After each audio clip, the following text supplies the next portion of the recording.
G'day everyone, welcome to another season of AIHL Hockey and to Hockey Night in Australia. My name is Sean, I am hosting tonight, and sitting next to me is not Courtney Kynaston as normal. Instead, we've got Anthony Russell filling in. Hey Anthony, how's it going? I'm not too bad, mate. Greetings from, I was going to say, if anybody does long distance anything, it's Australians.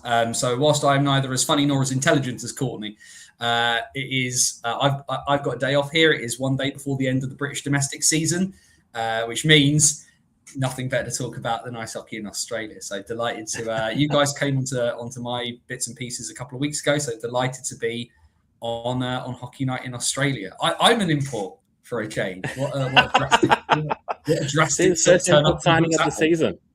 Yeah, well, I joke to people where I commentate now in Britain, and where our top division has so many imported players. I always joke that it's British development. I commentated in our third tier, then our second tier, and now our top tier. So now I get to be the import and see the other side of the coin. So, but delighted, excited for the Australian season as well. It's going to be a great one. Yeah, it should be an absolute cracking season. I think we've had a very long season, as it always is in Australia. But yeah, it just seems everything's kind of happens in a rush right at the end. It is unique, I must say that. Part of me always hangs on that little bit, because of course a couple of teams will drip feed a couple of those bigger signings that kind of come out. But there was a team in Britain 1 year ago did announce the entire team all in one go at like one event, like in the August when we started in the September, and I was just like, someone's been watching the Australians. That's right. I think they've done. I think both the Ice Dogs and the Mustangs have done. Why not just announce your entire roster? Yeah, totally. Yeah, it is a very different way of doing it. It confuses people up here a little bit. We're like, I want to find out, who's playing, and you're like, give it like 6 weeks because you'll get everybody all at once. I think it also confuses a lot of people here too. I mean, we've had someone comment in AIHL fans about it, the fact that, how can it be like a few days out from the start of the season and we still don't know who's on the Melbourne Ice, for instance. Yeah. I messaged you a couple of hours ago going, where's the Ice Dogs roster? Because I confused your Connolly with our Connolly. And I was like, are we talking about the same person? And you were like, no. And I was like, oh, disappointment. But each country has its own little hockey eccentricities, and at the end of the day, whilst it can be a confusing one, it has its charm. And and Australia is going to do things in an Australian way, and maybe this is just part of it, and we can all live with it as long as some players put on some jerseys and get on the ice. I think we'll survive one way or the other. Totally. All right, we've got a couple of comments to start with. So we've got Phil Taylor here. Welcome to the new season. Welcome, Phil. Glad to have you on board yet again. Phil's the amazing head of photography for the AIHL. He gets all the photographers ready every game, and he does a good job coordinating that. We'll say this to people. If you like people's photographs, don't crop their watermarks out and use them on other things. Either pay them or keep their watermark in, because like people like Phil and all the great photographers across everywhere in ice hockey, if it's their job, leave their watermark in if you share their stuff, so people can then go buy stuff off them if they need to. That is your PSA. On we go. I love it. Yes, I'm sure all the Togs would absolutely love that and concur. We've also got Dylan Buckley saying, "Can't wait, go North Stars." Yep, there's going to be a lot of love for the North Stars this season. I know that they've made a lot of big signings this year and quite a few changes compared to normal. I think that that is one thing that we can both see has occurred. There's been a heap of transfers this preseason. What have you made of it, Anthony? What has caught your eye as far as big transfers in the AIHL?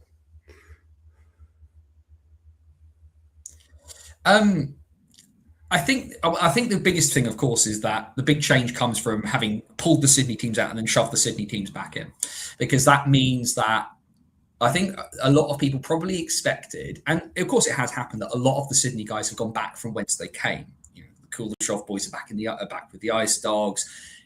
Adrian Esposito back in the Sydney Bears jersey. We expected some of these things, but there's also as well the guys that didn't go back. And I think probably some of the folk may have expected some of the more fringe guys to maybe try their luck elsewhere. But like Brian Funes staying in Newcastle is a big, is a big, that's not a skim stone across the top of the pond. That's the brick drop straight in it, that some of these guys who went away from Sydney that we would have expected to go back, or that we would have expected the teams that they were with to make a really big, come on home, actually haven't been able to hold people and keep them there, which then of course sees a bit of a knock-on effect elsewhere, because with Brian Funes, for example, being in Newcastle, was that something that potentially facilitated a bit of a decision for Paddy Ward about going to the Central Coast? So, like, this is minor hockey, right? The wheel always turns. There's always movement. There's always people shuffling around and going to places. But I think that's the Sydney teams coming back, of course, has been the great X factor. Probably the other one that really, of course, will have caught people's eye over the other couple of days is Mr. Hughes once again swapping side in Melbourne, because I feel like we're back to the future with that one. Yeah, it feels like it's back to being 2014. The classics never die, right? So you gotta keep things on your toes, and we know what he can do. Irrespective of the fact that he is not as young as he once was, maybe the wheels need a bit more grease to turn as fast as they need to. But especially as well for the Stangs, who had quite a wonky year in 2025. Yes, you need high end scoring, you need speed, you need grit. But a veteran of that quality, I believe the most successful player in terms of trophies collected at the top level in Australia of all time. If he can go, you get a spot for him somewhere. Yeah, I totally agree. It was actually interesting because he actually scored quite a few points last year, despite his age, and he's still able to produce within this league. But I was also very surprised last year about when his brother came back, Vinny, because he's a defenseman, and he was still scoring points and doing really well after being out of the game for like 10 years.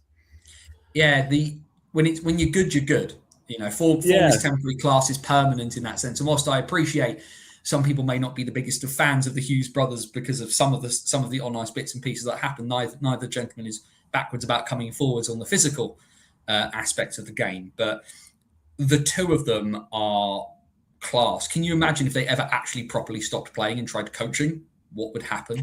Like, it would be that roster. Just letting them build a roster in the AIHL would be, it would be appointment viewing. Just to see what happened, because of course some players cannot be very, very good coaches, right? Like the greatest player in the history of the sport, terrible coach. So, but what some of the values of what I think Don Cherry would call truculence, for example, that a Hughes-led AIHL team would put out onto the ice would certainly be interesting. I think Darcy Flanagan would have a job wherever that team plays. It'd definitely be worth the price of admission to go see that sort of team.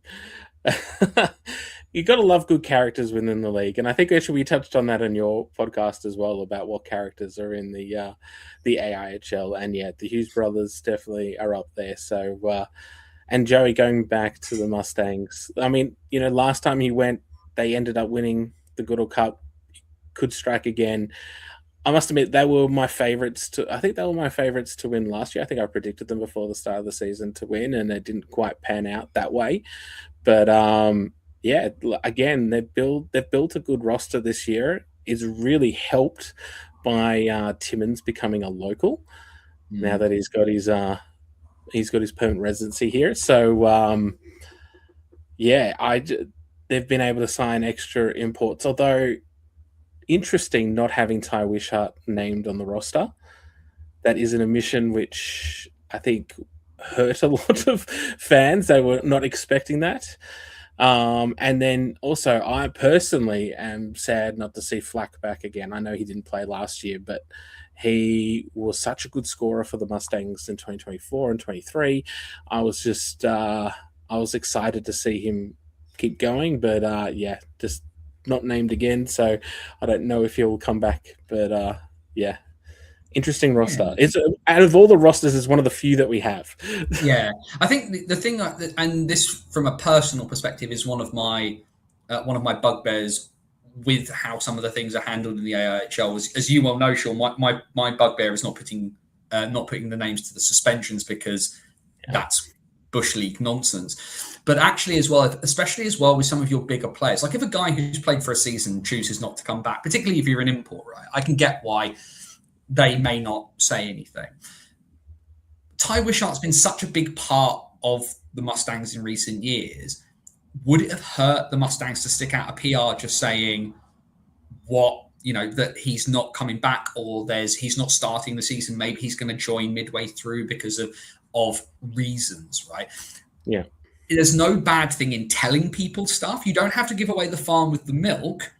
Yeah. But if you want to make money from the dairy, you have to sell the milk, right? And actually telling your biggest stakeholder, your fans, your season ticket holders, as your members, as your membership guys, as you guys over there call them, telling them that one of your biggest players of the last 5 years of the post-COVID era isn't returning. A sentence.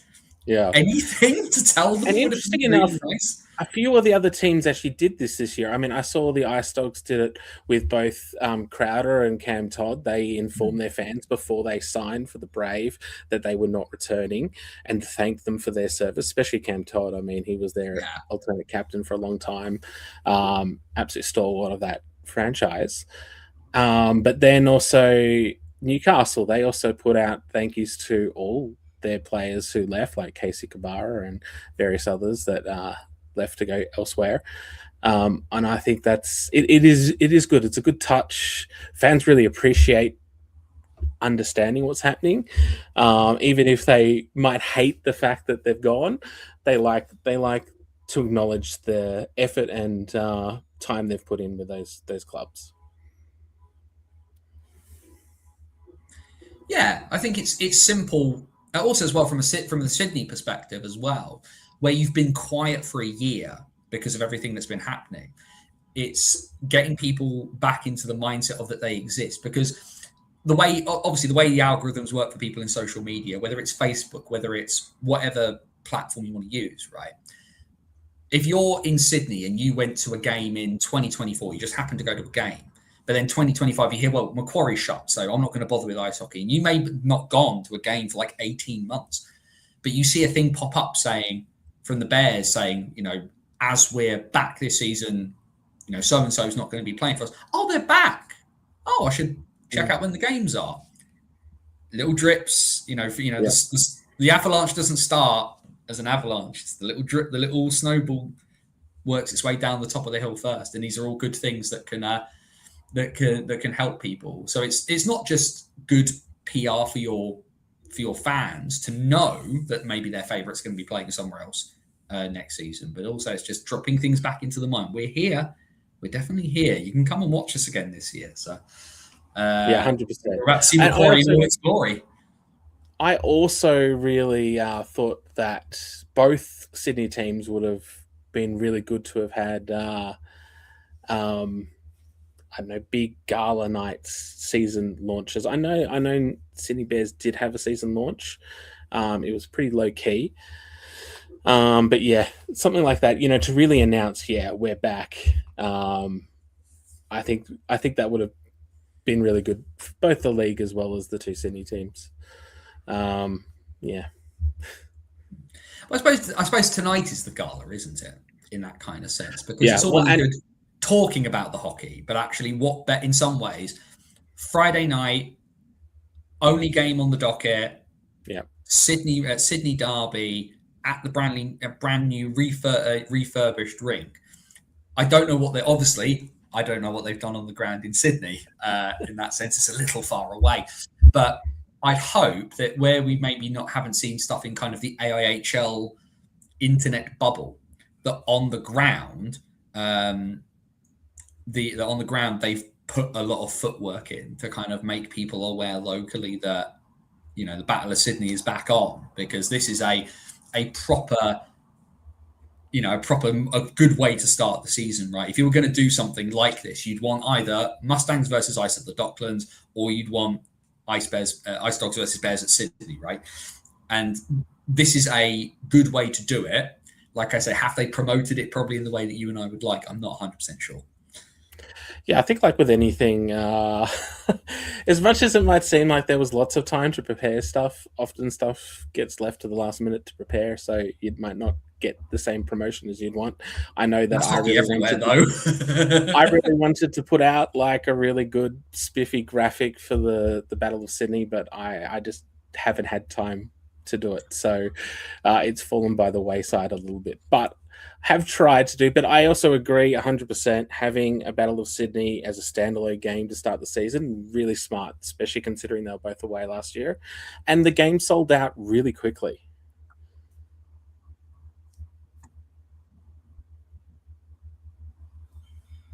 Yeah, Anthony? yeah, which is obviously a big thing because, and I know when you and I spoke to Courtney about it, that spoke to Courtney on my bits and pieces, we talked about the fact that actually that demand is definitely there. A physical, hard-nosed contact sport. There is nothing more Australian than that. And if you think, Courtney spoke at the time about the fact about the waiting list for people to get tickets for North Stars games, and obviously, Newcastle has been a stalwart for a long time. And the fact that both Sydney teams having been out for an entire season and then are back and then the building is a sellout, that's as good a start as you can possibly want. Now it's a case of how do you build on a sellout? And the answer, of course, will be to sell it out when it's not Bears and Ice Dogs. It'll be when the and I hate to pick on them, but they are the furthest away. When the Thunder come to town, how do you fill in those extra seats? What are you going to be doing to get those things in? Is it scout troops? Is it school groups? Is it is it the WI? Whoever it is to kind of fill those seats that when those teams that traditionally cannot travel as well because they are a bajillion miles away, like everything is in Australia. Like that's how do they work on doing that? And that'll be I have been encouraged by both the Ice Dogs and the Bears on that front over the last few years before, obviously, their hibernation year. They had been building slowly their own supporter bases to fill in more of Macquarie, because Macquarie is, in Australian hockey standards, a large rink. Always has been, even with the old seating configuration. So now with the new seating configuration, it's still a massive rink. So hopefully, we can still continue to see that rise in attendance, and I think we've been seeing that league wide. Yeah, I think as well there's something to be said as well, and this is apologies as I kind of go off into my own little weird kind of theories about stuff, but if you think about the biggest sports in Australia, you think about the AFL, you think about the NRL, you can go to big stadiums and watch them. But I think there's something to be said for the fact that there is a real distance between product and consumer in that sense, right? You can go and like the gather round last weekend in the AFL, and you had some of the games being played at the slightly smaller ovals in and around Adelaide, right? But your ability to kind of get up close and personal with the game is very hard to do. Whereas actually the AIHL is kind of at that bubble point where you can still get quite close to the action physically and in terms of being able to kind of be around kind of what happens. If you wanted to get involved with, I mentioned Adelaide. If you wanted to get involved with the Crows, that's a nigh impossible task in a lot of ways, right? But actually, if you rock up to an ice hockey game and you think, oh, this is really enjoyable, I love doing this, is there a way I can kind of volunteer? The adrenaline will be biting your hand off for the help. And also as well, you are closer to the action. You can hear it, you can feel it. If you're in the wrong part of an ice rink, you will literally smell it. And if you're around the game for long enough here in Australia as well, like you get to know everyone involved because it is a small community. So whether that's the fans, the volunteers, the ownerships, the players, everyone. That was one thing that always struck me when Canberra played out of Phillip, was just how much you got so much access as a fan to players that you would never get in other sports. You could say hi. They basically walk past you. They'll be up having a beer with you, whatever it is. You just don't get that in other sports, much larger sports anyway. Yeah, exactly. And it's also as well because Australia is a very social culture into it. Like you can think of the and fact that informal. yes, and I think that's a really big thing as well. Formality and ice hockey don't go well together, at least from my personal opinion. But what do I I know what you think? mean. So we've got a couple of comments here that I wanted to pop up. So on our point, Andrew says his daughter loves Melbourne Ice more than the Western Bulldogs. Why? The players talk to her. She sees them at the rink when they're skating grassroots community stuff, and that's 100% right. That is the difference between a massive professional club playing in a big arena compared to, yeah, a smaller team, smaller community, easier access. Well, I'd make a joke about the Bulldogs here, but there are teams having far worse times at the moment than the Bulldogs, so I don't really think I can. But no, I mean that's a large chunk of it here as well, and I think where British hockey is kind of, with all due respect to all of you over there, British hockey is a couple of steps ahead of Australian hockey right now, and it's finding that balance between keeping that community feel but not being parochial by being big but not being so small that you get bogged down in the in some of the nottiness that comes from being a small sport where things are not done in a professional way at the same time. Yeah. It can be very, very hard, and there is a big disparities between the top and the bottom end of British hockey in that sense. But the and Australia has, especially when you think about the fact that the leagues below the AIHL level, because they are obviously done on a state by state basis, so you will get a very large lurch depending on where you go. At least that is my impression. So, but yeah, it is amazing how sometimes in those big professional sports they lose the idea that the personal touch is really, really important. And it's not give all of your time. It's not you are accessible to everybody at all times, but remembering that people pay their money to watch you. And actually, you as a saying hello and being polite to people goes a long way. It also, the flip side of that, of course, is DBAD to professional athletes. They don't owe you their time and their person. So, that's right. So be polite to people. Yep, that's right. We do have a couple of other comments here. Courtney says the AIS is a perfect example. 3,000 plus venue. They sell it out, build it, and they will come. I think there's a lot of discussions about whether other states should do the same thing, drop in rinks at sort of large indoor venues. I think we talked about that on your podcast. It could be a really good exercise. I don't know the financials and whether it's a really tight thing to be able to work, but sometimes you got to swing big, right? Yeah. There's no point doing there's no point dreaming big but building small. If you're going to dream big, you need to build big to go with it. I think as well, because I think we talked about it on mine as well, that you think about Newcastle as a region like that bit of the Hunter Valley is like a 1.5 million people with one ice facility. Yeah. What would happen if somebody was brave enough to say, we're going to do an outdoor game at the Knight Stadium? Like, oh man, that would be so like good. Newcastle versus Central Coast at the Knight Stadium. Newcastle go on the road for a couple of weeks in the NRL, or they do it during a bye week or something like that, and run that kind of thing, because people would turn up for the spectacle. Oh mate, a winter classic in the AIHL, that would be phenomenal. As much of a winter classic as you can have in Australia, it'd be like having the one in Florida. It does feel. I don't know. I don't think you've ever been to Canberra, right? Canberra gets really cold. It's due to all the senators having no soul, just devoid of personhood and bodily heat. It's all lost as they go around the roundabouts. Oh yes, and we've got Todd here. I'll go for that. To that for sure. Yeah, and you could equally do it at Central Coast Stadium as well with the palm trees. That would be the most surreal thing to see.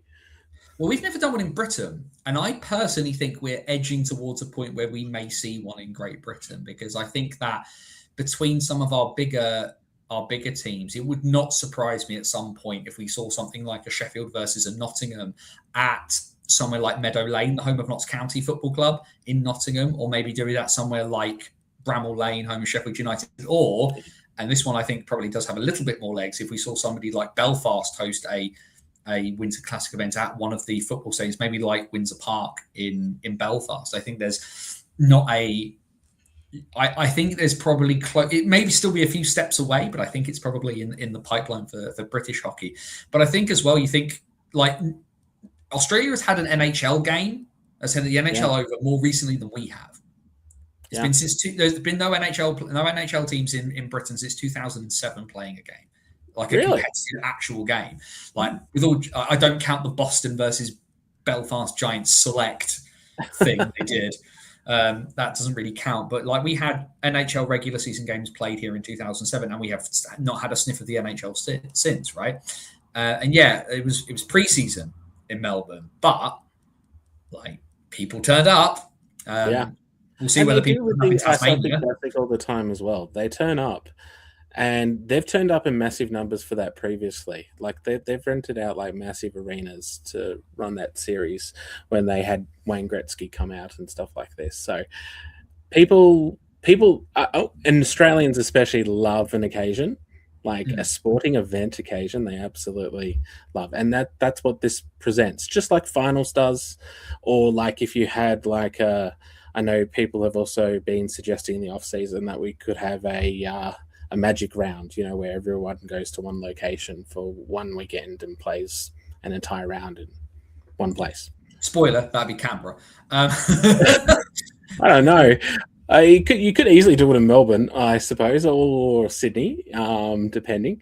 If you're doing something like that in Australia, why would you not do it in the biggest, shiniest new stadium that you have?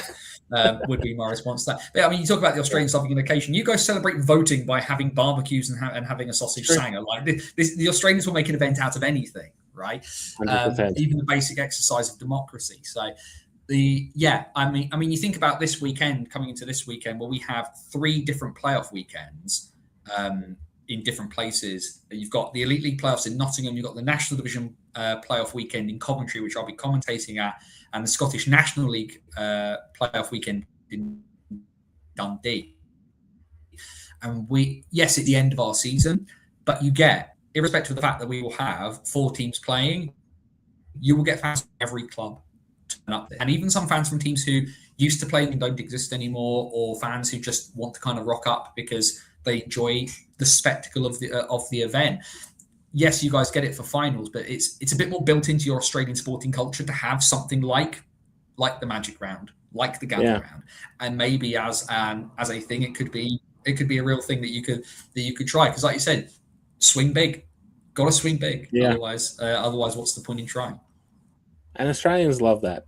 Australians love people, and they just put everything on the line. We do have a couple more comments here. So Corey Katina has joined the chat. Sean, I think we have a differing opinions of really cold. Yeah, probably. You know, Canberra gets, I would say, really cold, especially for Australian standards, you know, being at the foothills of the Snowy Mountains. But yeah. With all due respect, Corey, I've got you all beat for cold. I've got you beaten for it. You can't defeat the British on this one. The motherland, unfortunately, has got you pegged. You can't beat us on that. Tell you what, Anthony, I remember going to the UK for a month in 2016, and it was like lovely weather. It was sunny every day. There was just temperate temperatures. It was just the best. And I went up to Scotland and stuff. Didn't matter. It was lovely. Yeah, come here in November, mate. We do have another question from before from Dylan.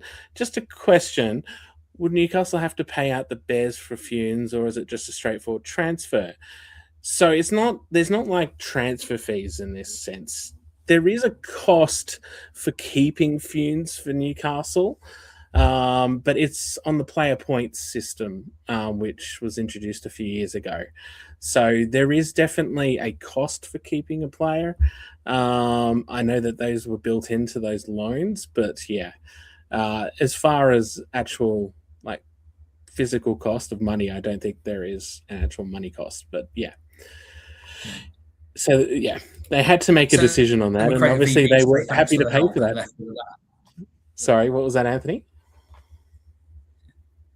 I was going to say, gave somebody got a crate of VB somewhere as a thank you for smoothing, for greasing the wheels, and that was it. Oh, it is Corey. I'm from Minnesota. We still have your feet on really cold. I don't know. I know Minnesota gets really cold. Yeah, you're right. I have a friend from Minnesota. You got me there, Corey. Can't defeat that one. All right, so let's get a bit back on track here. So obviously, there have been some massive transfers. I know that I was really surprised by the transfers of Charlie Smart to the Thunder, and then Trinker from Brisbane to Newcastle. I think they're just, I don't know how. I guess what you were saying before, the wheel kind of turned, right? As soon as one person decided to go something, that forced the club then to go look for someone else who that then changes the fortunes of another club. So yeah, it's a bit of a wheel there, but yeah, big Australian goaltenders moving around the place. I'm looking forward to seeing how Trinker goes with the responsibility of being a number one at Newcastle. Because he's kind of moved from like being that sort of junior tender at Adelaide to then going up to Brisbane and getting the chance to, start in a tandem with Jake Dornbos up there last year. And they really excelled together. Now he's moved to arguably an even bigger club in stature in the North Stars. And now he's also been basically given the number one role by himself. It's a lot of responsibility for a young tender. What do you think of that, Anthony? I suppose the question that you'd have for Trinker is repeat or try to grow. And actually, as well, we talked about the fact that from a venue standpoint about swinging for the fences. Actually, as a player, sometimes you've got to back yourself and try and put yourself in that position. And if Newcastle are going to say to him, the net is yours. If you're a goalkeeper, why would you back away from that? I think probably becomes the question there. Like, he's not a 16-year-old. He's not fresh into the thing. Like if the Mustangs had turned around and said Tom Pappas is the starter, we'd all be going, cool. With Trinker, it's a little bit different. He has been around. He's been around a little bit. He's seen a few things, seen a lot of rubber, and actually, like, sometimes you just got to put your big boy skates on and just go, I'm going to have a crack at this. And if he sinks, then at least he tried, right? Yeah. And Newcastle will, as a club, will have expectations as to how they're going to perform. And, it's one of those things. If 6 weeks into the season, they're undefeated and top of the table, and he's got a goals against of like 1.5, then they're going to look like geniuses. And if they're in 7th and his goals against is like 3.5, there'll be conversations being had. And but ultimately, this is the whole thing. As a player, I was about to say as a professional or as somebody, as being as professional as they can be, as you can be in Australian ice hockey. But you've got to have a crack at it. Why would you be doing this if you didn't want to go as far and as high as you can go, playing as many minutes as you possibly can do? Every goalie wants to play. No goalie wants to be sat on the bench. No goalie, if they're honest with themselves, really wants to do a 50-50 or a 60-40 split. They want every minute of every game. The keeper is probably your most competitive person, bar none. Fair play to him. Fair play to him for backing himself and taking the ball and running with it. It's his. It's his to have a goal. I really hope he's successful in it too, because I have real high hopes for Trinker. And seeing him make that step up, it's exciting. It's big for the Mighty Roos as well. Like having a pool of net minding where you can potentially have a good goalkeeper missing out of national team duty because you have got such depth of net minding is not a bad thing. Yes, people will argue about, we should have taken this guy, and this, that, and the other. Like, it's not bad to have a lot of good players. I can't believe I'm having to say that out loud. But the more Australian guys you get, being able to carry, yes, it's great if they can play the whole thing, but if you've got Australians able to carry 60-70% of your games in the net, play well, get decent enough numbers where they are legitimate 1A starters, that is good for Australian ice hockey. Because if nothing else, a bunch of kids will think, I want to be like Anthony Kinlan. I want to be like Matthias Trinker. I want to be like Jacob Dornbus. And then again, we talked about drip feeding bits and working their way through. But that's how it works. I'm sure a bunch of kids will have seen, will have seen all the many great import netminders over the years and think, I want to be like that too. But also as well, it's hard to be attainable if you can't see somebody like yourself doing it. Like representation matters. Australian goalies are big for Australian ice hockey in a sense. Yeah, and I think we've actually seen over the last few years an actual increase in the number of Australian goaltenders that are being used by teams. I do remember in the late teens, almost all the teams had import tenders, other than Kimlan. But yeah, so now I remember last year the majority of teams had Australian goaltenders. This year I think it's going to be 50-50, I think, if I was looking at the other day.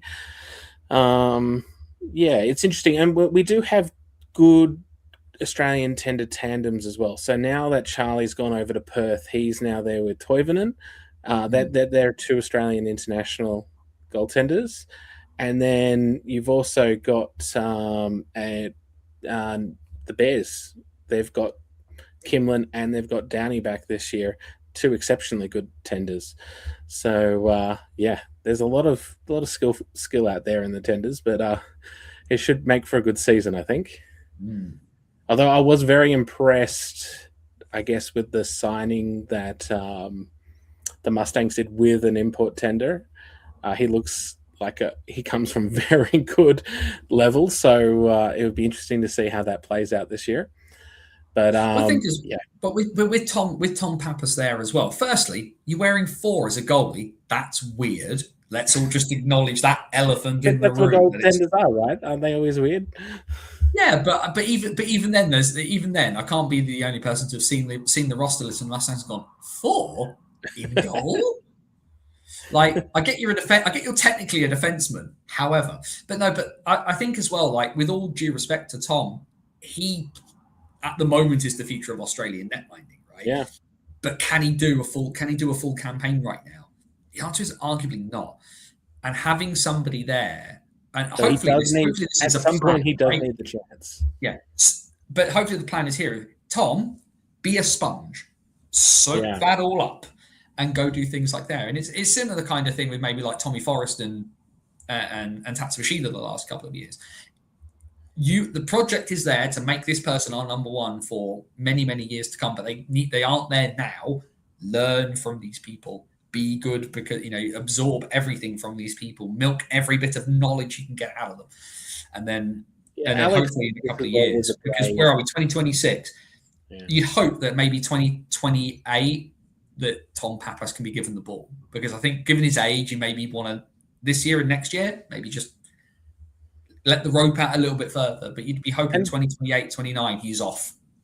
And you're right. Forrest as well is another player in that same sort of situation, and I think they have to play a few games in the season. I think there's a stipulation, but it's not many. So hopefully we'll see them this year, whether it's featured just for a couple of games or whatnot. But so future is looking bright, and hopefully they'll get more chances down the line.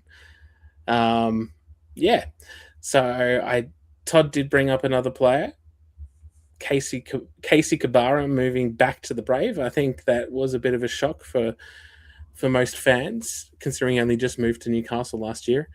He scored 50 points last year for the North Stars. Back in the Brave. It's interesting. I don't know how that's going to do with the dynamics with both teams, but I'm sure that Casey Kabara is going to feel quite at home back in Canberra. I was about to say, we're shocked that a Kabara signed in Canberra. What are we going to be next shocked about? That there's a Finnish player in Canberra? This isn't.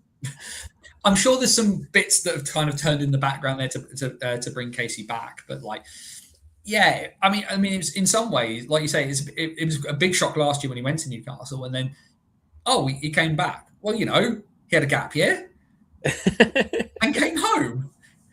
Yeah, he should perform again like he always has. Wherever he goes, he always performs. So yeah, it's good news for Canberra. It's a bit of a loss for Newcastle, but equally Newcastle have brought in a bunch of good players this year, so I'm sure they're going to be fine. They still have Doug A there too, who's who was the local player of the year last year. So they have kept one of their ex-Canberra players, but yeah, it should be good. And God bless Darge. He's almost collected the entire set, so we'll see if he wants to just. AIHL clubs is Pokemon, catch them all. Yeah. So and we have also touched on another topic that I wanted to bring up. This was obviously the Bears and Dogs being back. It's pretty massive for the league to have them back to 10 teams. This will actually be the first time we've played with 10 teams without conferences. So that is a bit different, although the final format is the same this year as last year. So it will just be top 6 going to finals. What do you think of this? I think conferences is always going to be a problematic thing when you have, within the context of Australian geography, it doesn't make sense when you have 9 teams here and 1 team here. Yeah. It's nonsensical to do that, because ultimately, and I think like the conference like we had before had like Sydney in the other conference from like Canberra and Newcastle and the Central Coast. Yeah, and it's if you were going to do conferences, like, because I think as well, Sean, you and I, but I mean, you more so than me, but we both watch baseball, and we're both used to kind of the National League, American League split of the past, where Chicago as a city had 1 team in the National League and 1 team in the American League, and that you can have that to a point. If you are a massive multinational, multi-billion-dollar league that has the money to do whatever the hell it likes, with all due respect, America is like it's kind of really, it can really evenly split conferences. Yeah, whereas Australia cannot do that. Yeah. And as we know at the moment, Australian ice hockey has no money. So we will so a conference system doesn't really work in that sense for them. For a 10-team league like this, I think just letting everybody have a fair crack at it kind of works in that sense, because if it works like that, we're seeing more and more of these kind of playoff kind of bits and pieces, almost in the Australian style of having longer playoff formats, not so much kind of like double elimination, like we sometimes see in things like the NRL and the AFL, where your playoff format feels like you need an abacus to work out who's going to play who when. But you've lost this game in this game, but you're still okay. Yeah. You've lost your prelim quarterfinal, but your secondary quarterfinal is in 2 weeks' time against the winner of this game, unless they lose to this game here. It reminds me of basketball. Yes, but I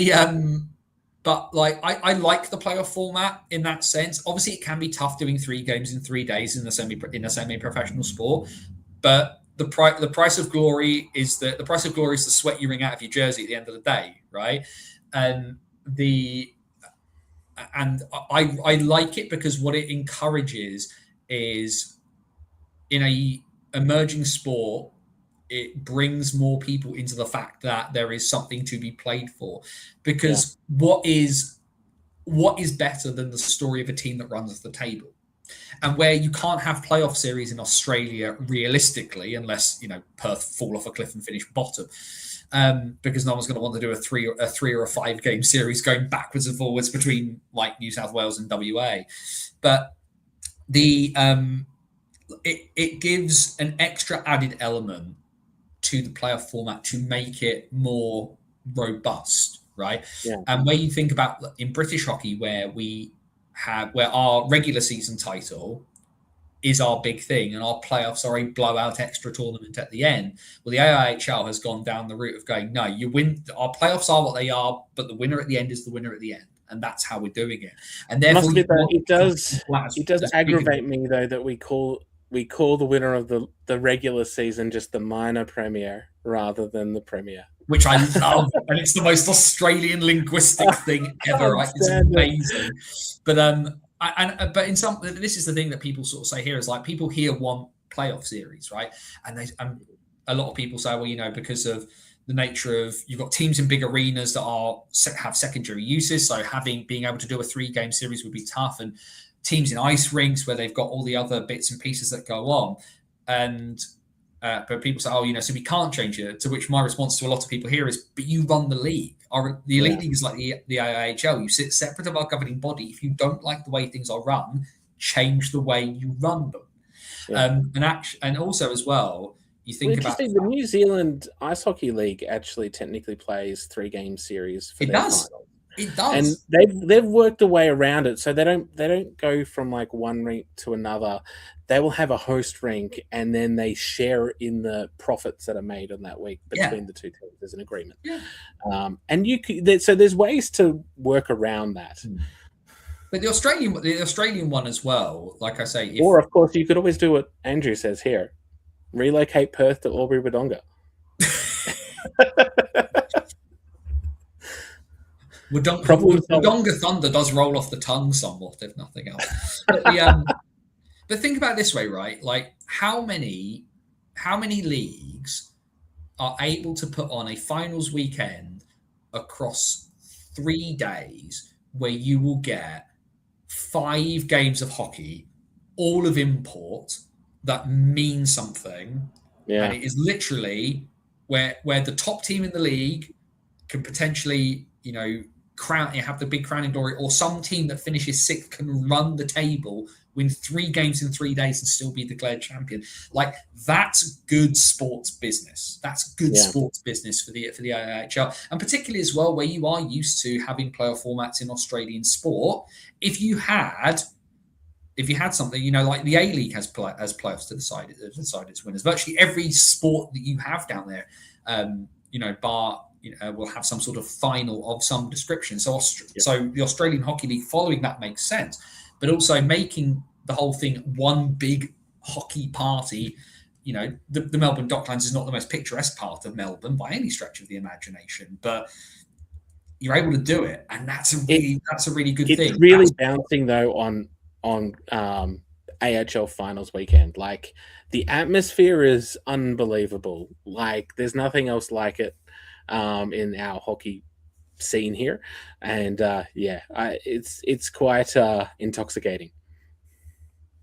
And this is what we get. This is what we'll have this weekend as well. Like Coventry, where I will be for the National Division playoff weekend. This is because of the various different league structures we have. This is the 20th year that Coventry will have hosted the finals weekend of our second tier here in Britain, and Coventry does not have a reputation for being a picturesque city, shall we say? It's famous for being bombed by the Germans in World War II, for having a mediocre football team that are at the moment doing quite well. It should be said in the championship, and for generally just not for being the less interesting neighbour of Birmingham. Right. Look, whenever I think of Coventry, I always think of Dion Dublin. Yes, and that's entirely reasonable, as well. We're of a similar age where we do think that, although I do think of Steve Ogrizovic as well. But the idea of Coventry is just alive that weekend, and people wearing their jerseys around the city, restaurants full, coffee shops full. And also as well, we're heading into Coventry this weekend with a city where the morale, because of the football team doing well, because of City doing well, we're in a city with the morale is high. It's going to be a cracking weekend this weekend. And the fact that Australia then does that by having even more games than we're going to manage at our finals weekend is, in a city like Melbourne, which, is not perfect, but it has a lot of stuff there. And there is nothing better. There is nothing better than seeing the faces of the locals not understand what's going on, because the IKEA is now shut in Coventry, but there was nothing better when it was open because it was next to the rink, and you'd go into the food court at Coventry and you'd catch the face of like the mum and the dad and the kids who'd gone to get meatballs for lunch who didn't know there was something going on. Like, why is there like 60 people like wearing oversized shirts? They've all got like a big cartoon bee or a big cartoon like knight on them. Yeah, 100%. I know what you mean. Andrew here has said, first past the post warrants a nod, but the traditional grand final is great. One and done is absolute cinema. So I know a lot of people in Australia really want to see at least a 3-game series. You can even do a mix of having single game semi-finals with like the grand final being a 3-game series, for instance, over 2 weekends. Yeah. There is something about one and done in the fact that it's everything on the line, and it actually brings up more chances for the underdogs to pounce and call and just win. I think it was I'm trying to think now. Was it 2019? I think it was 2019. Both the Bears and Perth made it to the grand final, and they finished 3rd and 4th that year. They were not expecting to make it, but that one and done just meant you just needed that one game with everything to go right, and you're there. Yeah, and it's, I mean, I think as well of our lower tiers. So for people who aren't familiar, in Britain, our certainly in England and Wales, because the Scottish League is slightly different, they're on a similar par. But in England and Wales, our 3rd and 4th tiers are regional tiers. So actually what they had was their playoffs for in Division 1 and Division 2, as we know them, North and South. Quarterfinals, 2-leg tie aggregate affair. Semi-finals, 2-leg tie aggregate affair. And then each of the 4 playoff finals were done last weekend at an event they call the Steel City Showdown at AIHL in Sheffield up in the north. So all of the playoff finals for each of the divisions were all held across one day. Each one game bits and pieces, and you had story. And because we have the second teams of clubs will be within our league structure. So you had the D-side Dragons who made the North 1 final, and D-side Dragons 2 in the North 2 final. And the D-side Dragons 2 finished 6th in the regular season, beat the 3rd seed in the quarterfinal, beat the 2nd seed in the semi-final, to then make the North 2 final. They lost 9-0 to the league champion Sutton Sting, but we'll ignore that bit. But the potential did let those bits and pieces up. And it's like Slough, who are the Slough Jets, who won South 1, won the Cup in South 1, made it into the playoffs. In their first leg of their playoff tie, they won their quarter-final on aggregate 26-2 over Cardiff.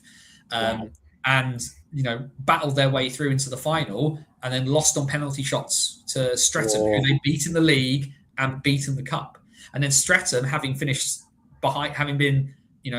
behind Slough most of the season, ended up in the national, because then you've got the 4 winners from the Saturday. On the Sunday, you've got the winners of North 2 versus the winners of South 2, and the winners of North 1 versus the winners of South 1. Streatham, from 2nd place in the South, beat Slough in the Southern final, who won the league. And then in the national final, beat Blackburn, who won the Northern League, to be the national champions. But it's the romance of sport. I love the romance of sport, and then like the soul crushingness that can happen too. It's that up and down which really makes it all worthwhile. It is tragedy and triumph all in one thing, and that's what makes it so good. That's what makes telling stories about it so brilliant as well, because those threads weave up and down and give us stuff to talk about. Totally. All right, so let's pivot to predictions. Anthony, who do you think is going to win this season, the championship? It's really hard, I know, because there's no teams. No, I know. I'm going to say it because then it's out in the open. And I said it I commented on it on the Oz Hockey Media piece, because I think that the Inferno have broken the hoodoo. And I think the Goodall Cup may head west for the first time this season. I know that Perth have their issues, and they historically have never quite gotten over the hump. But if I say it, if the outsider goes in and sort of says, Perth are going to win the Goodall Cup this year, then if it all falls to pieces, the entire nation of Australia can just blame me. And Britain's responsible for enough bad things in Australia anyway. What's one more? So you can all just pile that on me and let it be. I think Perth have a shot. If the ice will be there or thereabouts. I think we're pretty certain on that front. I can't lie though. My heart wants Adelaide to run the table on this, because I don't think, we all know that they are going to be one of those teams battling for sixth more than they're going to be battling for first. But can you imagine if you had the words Darcy Flanagan AIHL Finals MVP? Because I want that. I want to see what people do if Adelaide win by just completely nonsensing their way all the way through an AIHL season. I want them to steal sixth on the last day, because I want to hear Eric Balnar's voice crack the microphone in two. And then I want them to run the table from sixth to win the Goodall Cup. But no, what I'll do, like I said, I'll go for my even ways bet. I'll say Perth or Perth or the ice, in the hope that Adelaide literally give us a movie of a season, because it would be amazing. It would be absolute. Yeah, somebody would say, as Andrew Egan said in the chat about something as absolute cinema. It would be amazing. Yeah, I mean, that's so true. It would be. I pretty much always want Adelaide to make it at the moment, because they haven't made it for so long, and it would just be amazing to see them in there. It's the same when it comes with the ice and the Rhinos. Like all the teams that have been at the bottom the last few years, I always want to see them do better the next year, right? And actually challenge to get into finals and get to taste that. And Adelaide getting in would be just amazing. Well, that's what Central Coast. Can you imagine Anand Oberoi rocks up for 3 games and just steals the Central Coast Goodall Cup by himself? And he can do that. I think it was was it 2023 when the Mustangs last won the cup? Their goaltender, I can't actually remember what his name is right now off the top of my head, but he kept 2 shutouts in the finals, which is just insane. And that's the sort of thing that can happen in those moments. I'm thinking back to last weekend of Streatham stepminder Brett Shepherd, young goalie, had played for Slough in the past, and he'd moved across to Streatham, and he'd been sat behind Danny Milton, and Danny Milton at that third tier level in Britain has been a stalwart for so long. Well, Danny got injured, next man up, and then Shepherd got given the net, and he never let it go. And he ran his way and then shuts out Blackburn, a team that had won the North by scoring just a ridiculous amount of goals, shut them out in the national final to end the season with a big shiny piece of silverware. Keepers are great when they're able to do that. No, that's good. Anyway, I really love your shouts. I think they're really good.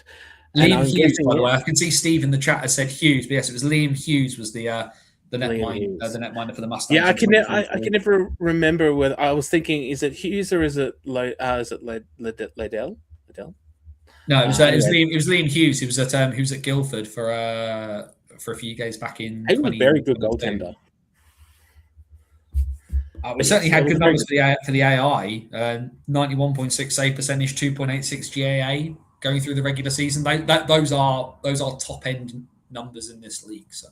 100%. Anything over 900 is unbelievable for this league. I think last year there was only normally one player around that mark. Everyone else was a bit further down. But it should be interesting. I do think that if they have a similar team to last year, I think the Ice are going to be hard to beat. They were very much set up to win, and they could very easily do that again. My heart wants the Brave to win, and they should have a good team, and they should be there or thereabouts again. I can never be too positive about my team winning a championship. So that's the hope kills me again. Right.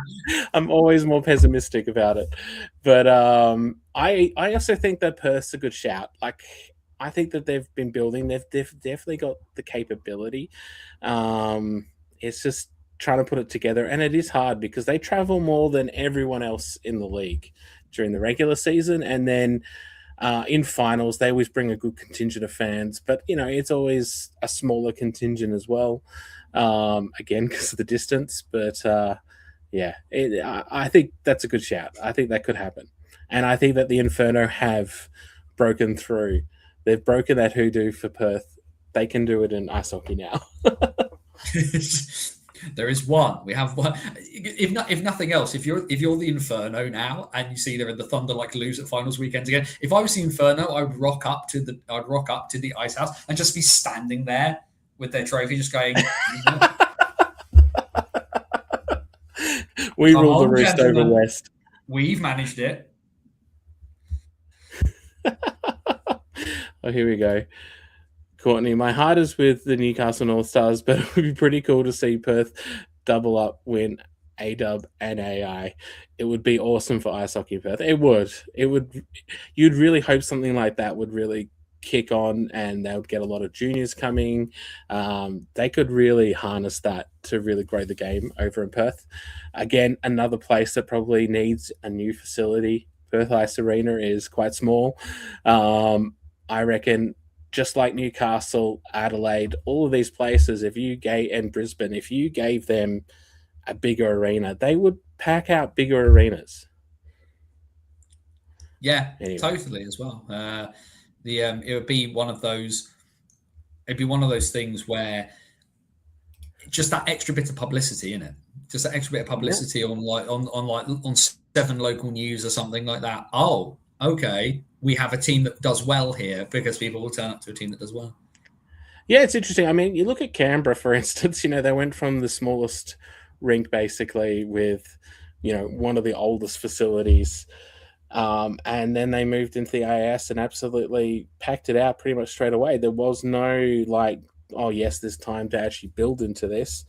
There was that demand already that just wasn't being met before, just by the capacity of the rink. Yeah, and that was a team that, you look at Canberra before the Brave with the Knights. They were a team that lost all the time, didn't get huge crowds, but they had hardcore fans. And then, the Brave started winning, and that winning culture really breeds more fans. Always does. There's always the fair weather fans. Yeah, it'll be a, like I said, it's not to sort of poo-poo the fact that obviously every Melbourne Mustangs fan, every Melbourne Ice fan will be like, no, we want to keep it in Melbourne. Of course you do. That's how that works. Yeah. But how good would it be for a team outside of Melbourne to kind of win it this year? If Perth wins, great for ice hockey in WA. If one of the Sydney teams wins, then it's that big boost back to hockey in that part of And I felt that when the Bears won in 2019, I felt there was a boost for Sydney ice hockey, because Sydney ice hockey had been down in the doldrums for quite a bit. It was 2015. The Ice Dogs almost went out of business. The Bears had been close at various times as well to not being able to run a team, and then they were able to build something, win in 2019, and now their crowds are going gangbusters. And we are 25 minutes away as you and I talk from the beginning of the new era. So let's switch to the Sydney Derby then. Obviously, it's upon us, very close now. We're going to be hearing the docile tones of Eric very shortly. What is your prediction tonight? What are you thinking? I don't really know, because the Ice Dogs have announced half a roster. I think given the fact that the Bears are always traditionally the stronger of the two, or have been at least in the last little while post COVID.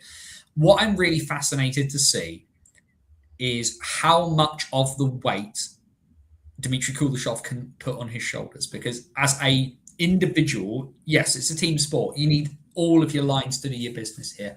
But that young man at this level is incredibly good. And I think this potentially, obviously went to Central Coast last year. We all get why. But this year for the Bears and the Ice Dogs is a free hit. It's get back. It's get people back in the building. It's rebuild what was there before. And if nothing else, they are almost starting a step behind, even though they've got guys back, even though familiar names are there. It's having not played in a building for a year. It's been playing in a new building. The bounces will be different. The boards will react differently. There's all those little nibbly bits that will need to be tightened across the season, right? But Dmitry Kuleshov has the ability at this level to carry a team. If he puts his mind to it and he performs, the kid can do the business. He could potentially carry the Ice Dogs further than many people think they will go. The Bears, on what I have seen and what I've looked at the rosters, obviously, I mean, the Ice Dogs have put something out today, and I have managed to have a quick look at it. You favour the Bears by 1 or 2, but could the 2026 season be the Kuleshov show? And because if he turns it on and he turns up, he has the ability to do really, really big things. And I know he's not here tonight, but if you combine Dmitry Kuleshov with Cal Costa when he arrives, wow. Yeah, that is that's going to be explosive. Yeah, and it's going to be massive. It's going to be massive. But I think the bigger thing is, like, the team I support in Britain, the Basingstoke Bison, our ring got refurbished. We were out of the league for 2 seasons, and we came back this year, and we finished bottom of the table. But this year wasn't about. Yeah, would it have been great to make the playoffs? Yes. Would it have been great to win a trophy? Yes. But this year was not about the bigger, shinier things, right? Yeah. This season does the ship float? And next year is put her to sea, because the club is back, getting like close to 2,000 people through the building, having been away for 2 years, putting competitive hockey on the ice. Yes, lost more games than it won. But again, it's about proving that it works again.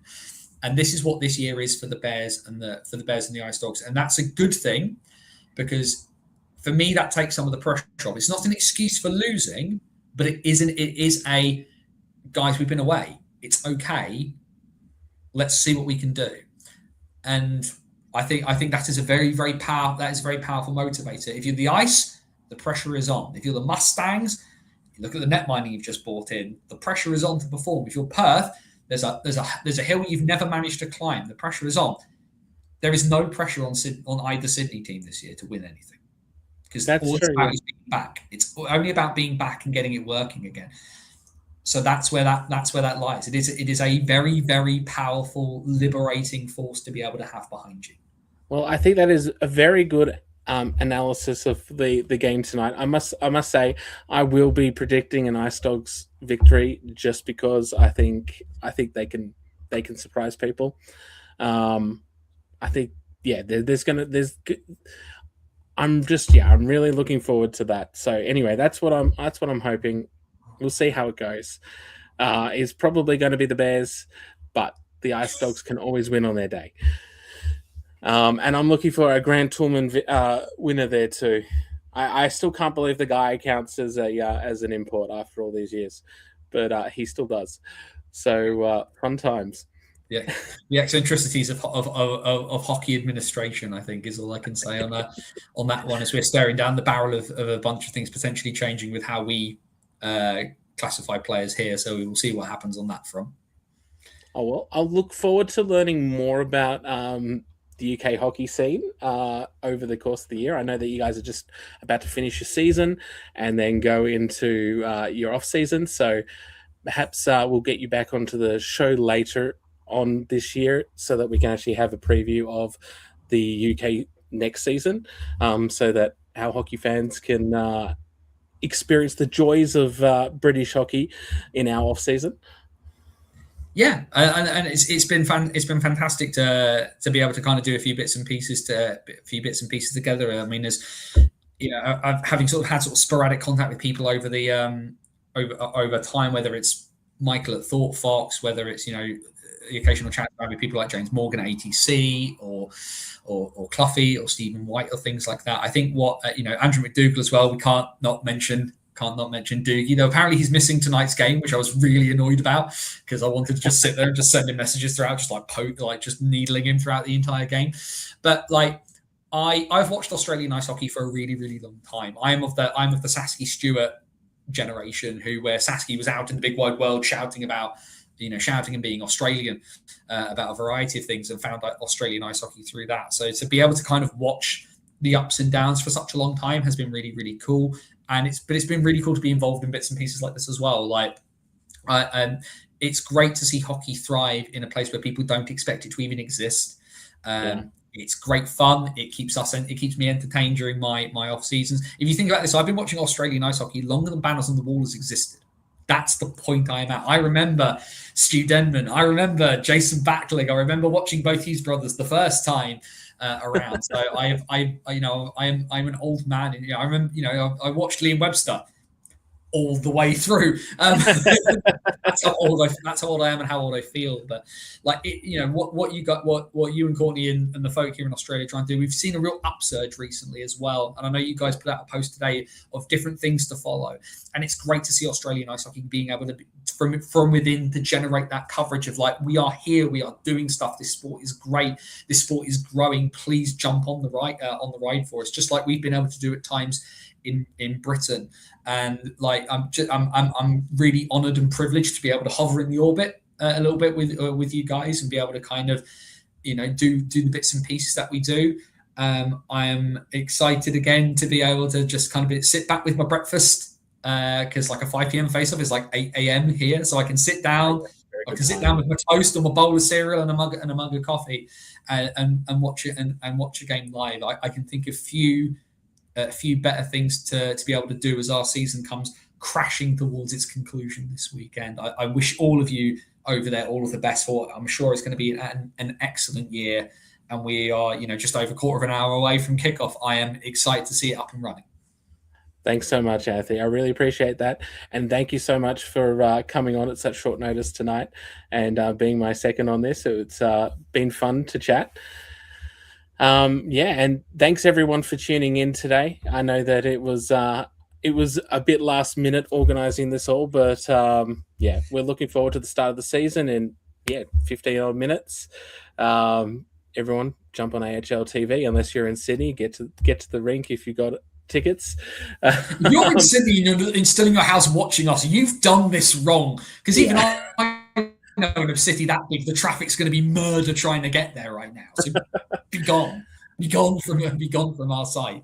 Anyway, we're planning, Oz Hockey Media, we're planning to bring the podcast back on a weekly basis. We're thinking Friday nights at 6 p.m. Let us know if everyone thinks that's a good idea or if we should move to a different night. We're kind of open to when we actually run the podcast and the show. So just let us know what's best, and happy for anyone to throw in questions during the week as well that they want us, and topics that they want us to cover. We can always pick those up and run with those as well, which would be great. We're planning the structure this year will be a little different from last year. We plan to do it more like there's more conversations on a few topics. It should be fun. All right, guys. I hope you all have a good evening. Let's go to the Battle of Sydney. Should be a lot of fun. Thanks, Anthony. Have a good one, everybody.